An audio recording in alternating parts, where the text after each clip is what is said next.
Necha so'm pul topadi degan loyihamizni stomatolog doktor yana geldim. Assalomu alaykum. O'zingizni tanishtirsangiz qanaqa? Men adım Metin Sencerbek.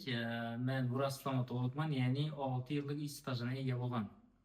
6 yilda ish sohada ishlaysiz. Evet. Savolimdan-chi, sizlar o'qish davomida o'qib turib, keyin birdan stomatolog bo'lib ketasizlarmi yo sizlardan ustoz shogirdlik bo'ladimi? Ustoz shogirdchilik bo'ladi. Hamma kasbda ustozni qo'lidan chiqqan shogird ishi yaxshi bo'ladi baribir. Bizlarda ishimizda ham ustozimiz bor. Ya'ni bu sohada 2014dan beri yuribman. 2014-yildan beri. Lekin o'zim 2019-yilda bitirganman. Hozirda 2019dan beri mustaqil o'zim ishga kelyapman. Ustozlarimiz kimlar? Qasarisi erda stomatologlari, ya'ni Dilshod, Deneram, Temuram bo'lgan shular ustozlarimiz bo'lgan. Shularning yanında yurib o'rganganmiz bu sohani. Akşamdan so'rovnoma o'tkazdim. So'rovnomada ko'p aytgan ekanlar, homilador vaqtida dish qaldirib bo'lmaydi, yo'q qo'ydirib bo'lmaydi dedilar. Shular nechik fikr bildiradi. O'zi asli homiladorlar tibbiy ko'rikka qo'shib qo'ydi. Ya'ni tibbiy ko'rikdan maqsad nima? Shu homiladorlar stomatologga borib dishlarni ko'rsatish kerak. Ya'ni 3 oy homila rivojlangandan 3 oydan keyin 7 oylik arasında dishlarni davolatib oldirsa bo'ladi. Nechun 3 oydan keyin 7 oylik o'rtasida? Sababi 3 oygacha bemor o'qilish mumkin emas. Ya'ni bola rivojlanadi. Nojo'ya ta'sir etish ehtimoli bor.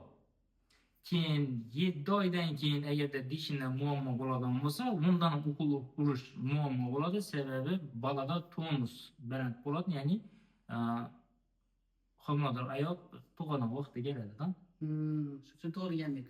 Shu to'g'ri yemaydi. Iloji boricha shu 3 oy bilan 7 oylik arasida dishlarni davolatib, zattirib oldirsalar bo'ladi. Hech qanday muammo joyi yo'q. Yosh bolalarda endi dish chiqqandan to 5 yoshgacha bo'lgan bolalarda hozir dish qarayish yoki dish tushish, holatlarda dish qaldirsa bo'ladimi? Nechik tavsiyalar bilasiz bolalar? Endi bolalarda iloji bo'lsa, almay turib davolab plomba qo'ygan yaxshi. Dishlari karies bo'lsa, eng birinchi bo'lib kumushlash jarayonini o'tkazish kerak. Buning uchun bemorimizni bolalar akkalgandan keyin dishlarida kumushi suv bor. Ya'ni shu bilan kumush suv bilan dishlarni surtganda kumushlanib, karies rivojlanishi to'xtaydi. O'zi asli 4-5 oydan bir kumushlash kumushlash jarayonini amalga oshirib turish kerak. Shunda yosh bolada karies rivojlanib ketishi to'xtaydi. Eğer altiradan bo'lsa ham hech qanday muammo bo'lmaydi. Olingan dishi bola yoshidan yetgan vaqtda etap chiqib keladi. O'zi sog'lom odam endi farqi yo'q yosh chegarasidan. Shu odam stomatologga qancha vaqtdan kelishi kerak, doktor? Yaxshi savol bo'ldi. Bu narsa, ya'ni 6 oydan bir stomatolog ko'rigini kelib turish kerak. O'zi aslida sog'lom odam. Shunda bir odamga yilini 2 marta kelish tavsiya etasiz. Hozirda sizda nechik dish turlarini qo'yish bor? Ya'ni uni ham bir sanab o'tsangiz. Bizda ya'ni yerdan beri yo'tirgan xalqimiz biladi, sor dish, salatcha dish deydi, titan deyiladi. Sor dish qo'yish xizmati bor, oq dishlarni keramika qo'yish xizmati bor, sirkonlarni bor, undan ham yaxshiroq pakalina buni qo'yish xizmatimiz bor. Keyin eng oxirgi yangiligimiz implant. Implant qo'yish xizmatlarimiz ham bor. Bir-ikki turlari bor, xalqqa shuni tushuntirsangiz.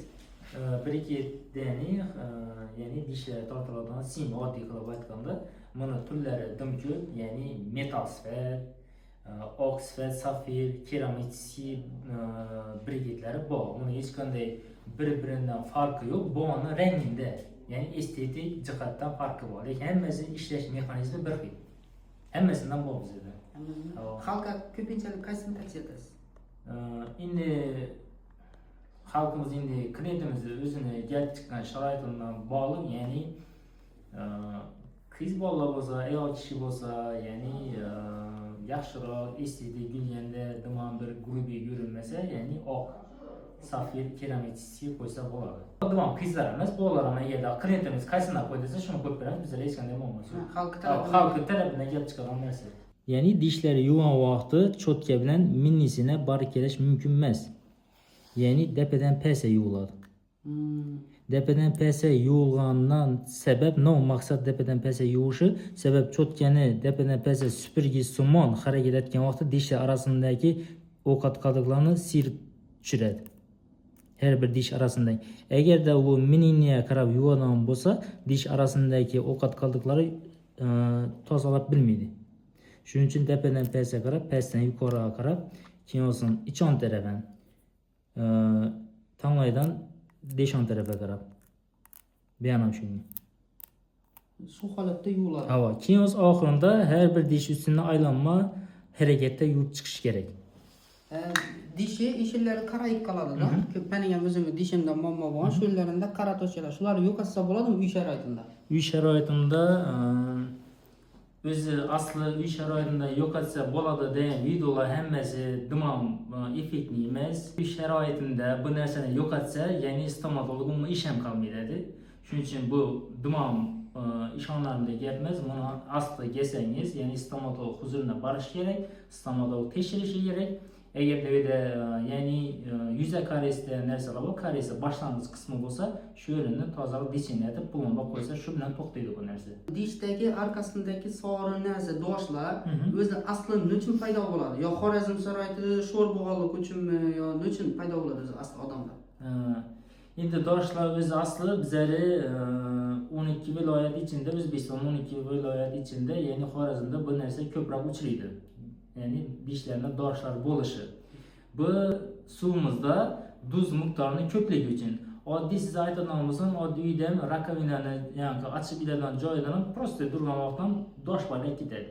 Ya'ni biz endi bir suv ichamiz aytamiz, shu suv tarkibida tuz bo'lgani uchun har bir dish orasida dosh baylaydi. Bu narsani o'zi asli 6 oydan bir dishlar doshlarni tozalatib turish kerak. Tish shifokorina kelgan odam kasallikka chalinadi degan gap bor-da. Shunga nechib qaraysiz? Doğru, bizler halkımız arasında yani kesinlikle bu, onu adlarında özlerim biledi, qaysi kesinlikle nezarda tutganımızı, yani kon kesinlikle buladı. Hazırki zaman nevi stomatologiyada bu narsanın yuqish ehtimoli noldan. Sebebi bizde her bir kesede adli nabor açılады. Şu naborumuz sterilizatsiya aparatında yeni sterillenip gerçekten bizlere tayyor holatda çıkadı. Özü aslı bu narsanın yuqish yolu yani kimdir işletilgan instrumenti şu zavatı başka bir bemorga işletse yuqadi.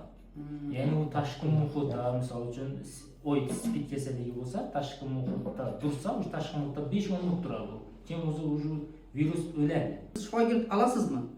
Engerek. Hava endi shogird olmay bo'lmaydi. Bizlar bilimlarimizni kimgadir o'rgatishimiz kerak. Bu narsani biz olib ketib bilinmiz. Hozir ham shogirdlarimiz bor, Toshkentda o'qib o'tdi, studentlarimiz. Geladan olsa hech qanday bizda muammo yo'q. Eshigimiz ochiq, o'rganaman desa, bizlar nodir qiziqtir, u shogirdimizga nodir qiziqtirgan savollar bo'lsa, bizlar aytsa qo'ldan kelgancha bemalol yoritib berib beramiz. Hazaras bozorining oldidan keldim desalar, xalqqa bir skidka aytib, bir bonus aytib berib bilasizmi? Lekin Instagram odam aytib kelishi kerak, sharti. Men shu Hazaras bozoridan ko'rdim, Hazaras boladan ko'rdim desa, skidka aytib bir xalqqa.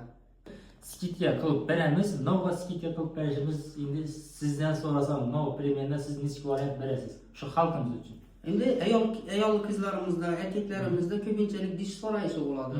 Shuni oqartirib berish, yo bo'lmasa bir tavsiya berish. Kommentariyadan ham yozsinlar, o'zingiz kommentariya o'qib turib javob bersangiz bo'ladimi? Undan bo'ladi. Bemalol kelsalar, bize skidka aytib beramiz. Bo'ldi, aza kommentariyada yozinglar. O'zingizda bir muammongiz bo'ladigan bo'lsa, o'zingizda bir savolingiz bo'ladigan bo'lsa, doktor o'zi sizga javob beradi. Hammani qiziqtirgan savoldan sizlar o'zi oyna chiqsin pul topasizlar. Bir yaxshi kunini. Endi uni aytsak bo'larmi ekan? Endi shu qarab men bilaman, shu sohada yuradiganlar ko'proq pul topadi, ko'proq inomarkalardan, mashinalarda yuradi-da. Даже ko'p pul topasizlar-da. Shuni xalqqa aytsak, necha pul topadi? Yo xalq o'zi belgilasizmi komment? Havo shu narsadan bo'ladi. Xalq o'zi kommentariyada belgilab ketsa ham bo'ladi. Endi bizda ish tajribasi, aparatura, obорудование yaxshilashgan sayin daromadimiz oshib boradi.